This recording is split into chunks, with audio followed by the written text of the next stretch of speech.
முடங்கியாறு ஆற்றுப்பால கட்டையில் வைக்கப்பட்டிருந்த ஆண் தலை. வாக்கிங் சென்றவர்கள் பார்த்து ஷாக்கிங். குவிக்கப்பட்ட போலீஸ்.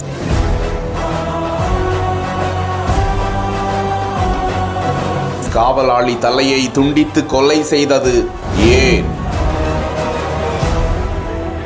விருதுநகர் மாவட்டம் ராஜபாளையத்தில் ஐயனார் கோவில் செல்லும் வழியில் முடங்கியாறு பாலம் அமைந்திருக்கிறது.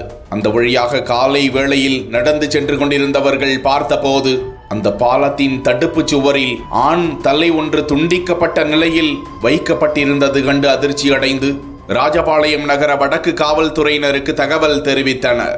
சம்பவ இடத்திற்கு விரைந்த அதிகாரிகள் பாலத்தின் மீது வைக்கப்பட்டிருந்த தலையை மீட்டனர். கொலை செய்யப்பட்டவர் யார், எதற்காக, யாரால் கொலை செய்யப்பட்டனர் என நடத்திய விசாரணையில் சுந்தர்ராஜபுரம் பகுதியை சேர்ந்த காவலாளியாக பணிபுரிந்து வந்த பூவையா என்பவருடைய தலை என்பது உறுதியானது. பூவையா தனியார் நிறுவனத்தில் காவலாளியாக பணியாற்றி வந்த நிலையில் பூவையா பணிபுரிந்த நிறுவனத்தில் சக தொழிலாளிகளிடமும் விசாரணை நடந்து வருகிறதாம். குறிப்பாக முன்பகை காரணமாக அதே பகுதியை சேர்ந்த பாலகிருஷ்ணன், தளபதி, ஈஸ்வரன் ஆகிய மூவரும் இணைந்து பூவையாவை கொலை செய்து புதைத்தார்களா என்ற கோணத்திலும் விசாரணை நடந்து வரும் நிலையில் விசாரணைக்கு பின்னரே கொலையாளி யார் என்பது குறித்த தகவல் வெளியிடப்படும் என்று எதிர்பார்க்கப்படுகிறது.